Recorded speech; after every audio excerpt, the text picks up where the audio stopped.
Good morning everyone, welcome back to my channel, welcome to a new blog. আর তোমরা সকালে খুব ভালো আছো। নতুন একটা ফ্রেশ ব্লগে তোমাদের ওয়েলকাম। আজকে একদম ব্রাইট সানি ডে, কোনো আর কি মেঘ টেক নেই আকাশে, একদম দেখছো একদম ক্লিয়ার, একদম ব্লু স্কাই।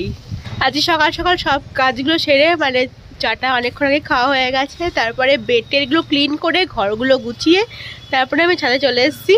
আর কয়েকদিন বাদেই সরস্বতী পুজো। আমাদের যে পাশে যে ক্লাবটা আছে, তো এটাতে অলরেডি প্যান্ডেলের কাজ শুরু হয়ে গেছে। এরা দিনে কাজ করছে না, রাত্রেবেলায় কাজ করছে। কালকে রাতে শুনছিলাম ওই বাঁশ কাটার আর কি আওয়াজ হচ্ছিল, বাঁশ দিয়ে আর কি প্যান্ডেল করবে। অলরেডি দেখছি এখানে বাঁশ টাশগুলো ফেলাও আছে। তো হ্যাঁ, এখানে প্যান্ডেলের কাজ শুরু হয়ে গেছে। এবারও আমাদের বাড়িতে সরস্বতী পুজো হবে, আগের বারও হয়েছিল, তোমরা দেখেছিলে। তো আজকে বিকেলে যাবো আর কি ঠাকুর অর্ডার দিতে, মানে ঠাকুর বায়না দিতে আর কি। তো আজকে বিকেলে যাবো ঠাকুর দেখতে। কয়েকটা ঠাকুর দেখবো, মানে কীরকম কি হয়ে আছে। অলরেডি অর্ধেকটা আর কি মাটি ফাটি দিয়ে রাখে, তো যখন আর কি বায়না দেওয়া হয় তারপরে রং টং করে সাজিয়ে তারপরে আর কি ডেলিভারি দেয়। তো আজকে যাবো ঠাকুর দেখতে, কয়েকটা জায়গায় দেখবো, যেখানে পছন্দ হবে সেখান থেকে বায়না দেবো। তো হ্যাঁ, খুব এক্সাইটেড সরস্বতী পুজো নিয়ে। আর বাড়ির পুজো নিয়ে তো আমি ভীষণই এক্সাইটেড থাকি।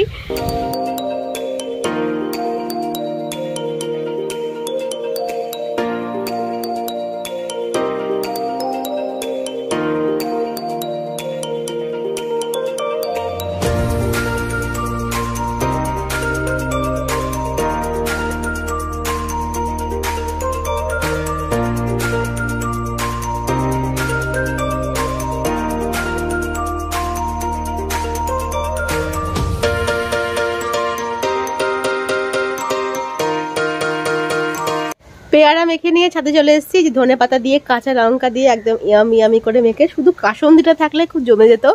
আমি তাকাতে পারছি না, সুমন এনেছে এখন এটা আমরা দুজনে খাবো। আর মা বাবাটা নিচে দিয়ে এসেছি। নে দেখ কেমন হয়েছে, কেমন মাখলাম দেখ। এবারে তাকানো যাচ্ছে না, ফেলিস না, কষ্ট করে মেখেছি। স্নান টান কমপ্লিট হয়ে গেছে। তবে আজকে রোদের তেজটা এতটাই বেশি না, মানে বেশিক্ষণ আর কি বসে থাকা যাচ্ছে না। তো এই ঘরে আর কি আমাদের চেয়ার একটা থাকেই, যে ওটা চেয়ার বের করে আমরা বসি। একটু আড়ালে বসেছি যাতে রোদটা একটু কম লাগে, একটু আওয়াজ হতে পারে। এদিকে পাম্প চালিয়ে দিয়েছে।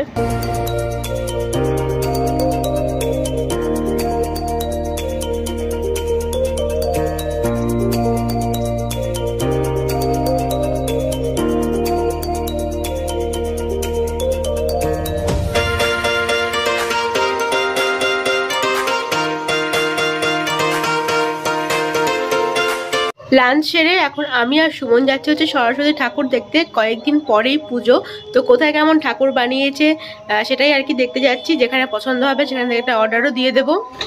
চল, এই জায়গাটা খুব ভালো লাগে বল, চারিদিকে আমাদের সর্ষে ক্ষেত। ভিডিও বানাচ্ছি।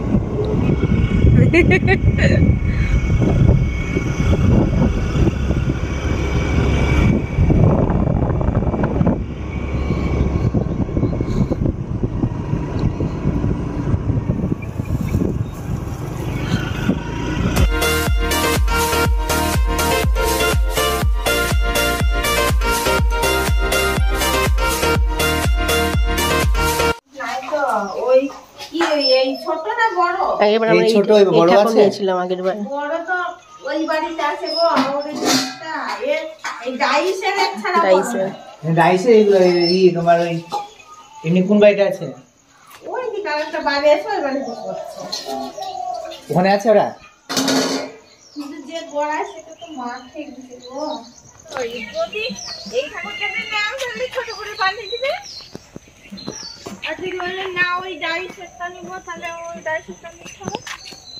ডাইসের তো সেই আগে একই হয়ে যাবে, আগের বারে আর এবারে।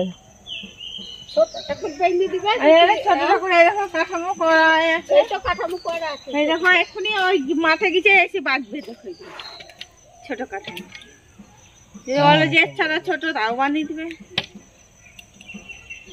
ঠিক আছে, এলে কটার সময় আসবে তা বাড়িতে বলো? তাও সন্ধ্যার দিকে থাকবে তো বাড়িতে? আমি তাহলে ফোনে কথা বলে নিব, ঠিক আছে?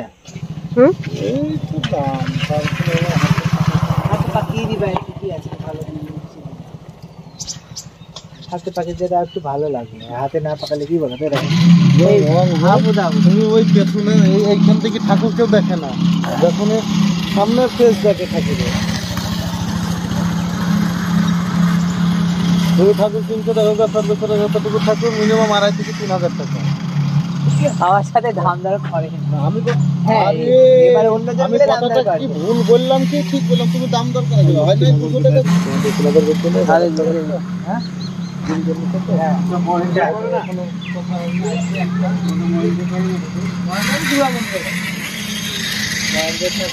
ওরা আসবে ওই 2-3 দিন আগে এসে এই মুখের আমার একটু ভালো লাগে, মানে এই ঠাকুর বসানোই তো আছে বেশি। ওই মুখগুলো থেকে এই মুখটা আমার একটু ভালো লাগে। উঁচু নিচু জায়গায় আছে, বুঝতে পারছো? এখনো সেই দুটো জায়গায় দেখেছি, আর একটা জায়গায় দেখবো, তারপর ডিসাইড করব। এটা একটু দূরে, ওই জন্য স্কুটি রেখে আমরা বাসে করে এসেছি। তাহলে তাহলে ঠিক আছে। কি গো অনুপ, কেমন আছো? এই আমাদের ঠাকুরটা কই দেখা। এই ছোটটা হেভি লাগছে তো। এটা তাহলে এটা বলা থাকলো, যে সাজ দেখাচ্ছিলি ওই সাজের মধ্যে এটা ভালো যেটা লাগবে সেটা করে দিস। ওই সবুজ তোর আকাশি কালার শাড়ি একটা করে দাও। এই দেখো ঠাকুর অর্ডার দিয়ে চলে এসেছি আমরা। লাস্ট ঠাকুরটা দেখালাম, ওইটা অর্ডার দিয়ে এসেছি। এই হচ্ছে আর একটা শাড়ি।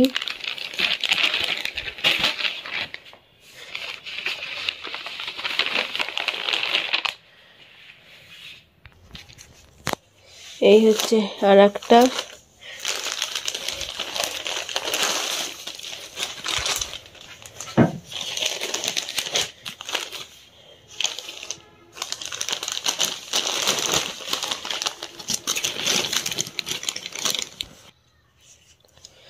এই হচ্ছে একটা।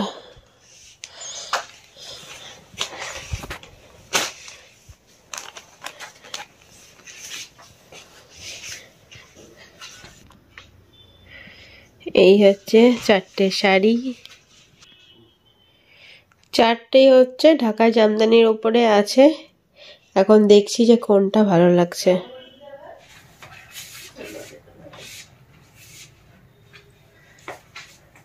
ভালো লাগছে কালারটা আমাকে।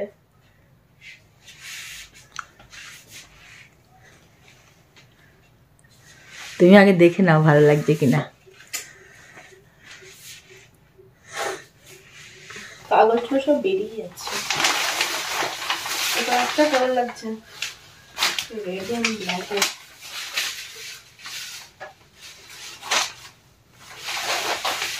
দারুন দারুন দারুন।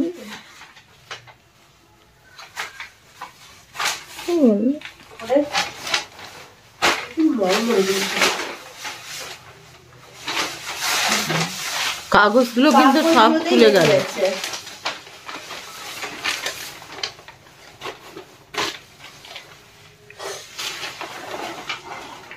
এই শাড়িগুলোর মধ্যে থেকে একটা শাড়ি রাখবো সরস্বতী পুজোতে পরার জন্য। সরস্বতী পুজো দেখি পরা হয় নাকি, আর বাকিগুলো পাঠিয়ে দেবো হচ্ছে অর্ঘ্যদের বাড়ি।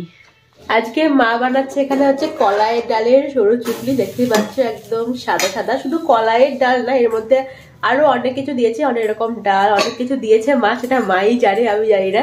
আমিও এসে দুটো বানালাম, বেশ ভালোই কিন্তু লাগছে বানাতে। তো মায়ের এটা বানানো হয়ে গেলে তারপরে আমি করব রস বড়া, ওটাও কলাইয়ের ডালের। তো ওটা একদম ইজি প্রসেস। এটা হয়ে গেলে তারপরে ওইটা বানাবো।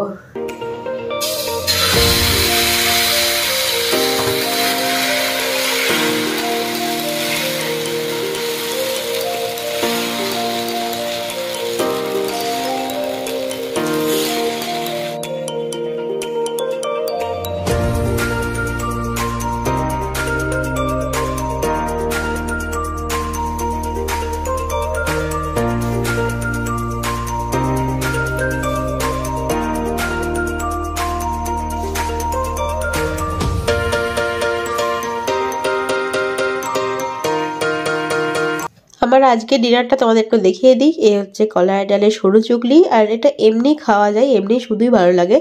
মা তার সঙ্গে একটু আর কি শুকনো শুকনো করে আলুর তরকারিও বানিয়েছে। আর এটা হচ্ছে ওই যে রসবড়া, এটা অনেকটা গোকুল পিঠের মতো দেখতে, বাট টেস্টটা অনেকটাই আলাদা। তো হ্যাঁ, এটা হচ্ছে আজকে আমার ডিনার। ঠান্ডার সিজন গেল, এত ঠান্ডা পড়লো, আমার কিন্তু তখন একদিন ঠান্ডা লাগেনি। এখন লাস্টের দিকে এত পরিমাণে আমার ঠান্ডা লেগেছে, মানে নাক পুরো বন্ধ, নাকে নিঃশ্বাস পাচ্ছি না। তোমরা কথা শুনে বুঝতেই পারছো নাকে কথা হচ্ছে কিরকম। নাকের পোষণ হতে ভীষণই মানে কষ্ট হচ্ছে, আটকে ধরছে মনে হচ্ছে।